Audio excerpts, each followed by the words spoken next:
Monsieur le Président, chers collègues, cet amendement vise en réalité à donner à réfléchir sur la question de la hiérarchie des autorités judiciaires entre la justice judiciaire et la justice administrative. En effet, la longue pratique que nous venons d'avoir de l'état d'urgence nous amène à réfléchir sur le texte de 1955, article 6, auquel nous proposons d'ajouter un alinéa. Cet alinéa est en fonction, j'allais dire, de plusieurs expériences pratiques que nous venons de vivre depuis un an.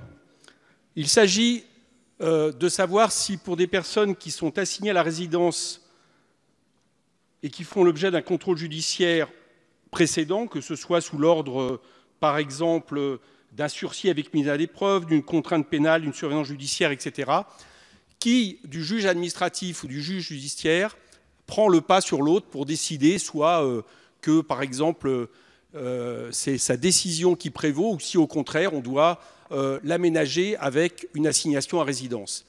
Pourquoi poser cette question? Bien évidemment, par rapport à ce texte, c'est que nous savons que le prochain article de loi estime que l'autorité judiciaire administrative pourrait finalement suffire pour contrôler l'exécutif et les décisions de police. Et pour nous, c'est une entrave à la jurisprudence de la Ve République et de la Constitution qui estime que c'est en réalité, quand on parle d'autorité judiciaire, nous parlons de justice judiciaire et non pas justice administrative. Il nous semble important pour la répartition de ces deux pouvoirs et donc pour rester dans un état de droit, de faire la différence et on ne vienne pas finalement, on ne développe pas à l'avenir l'idée que seule une justice administrative pourrait suffire pour contrôler l'exécutif. Merci.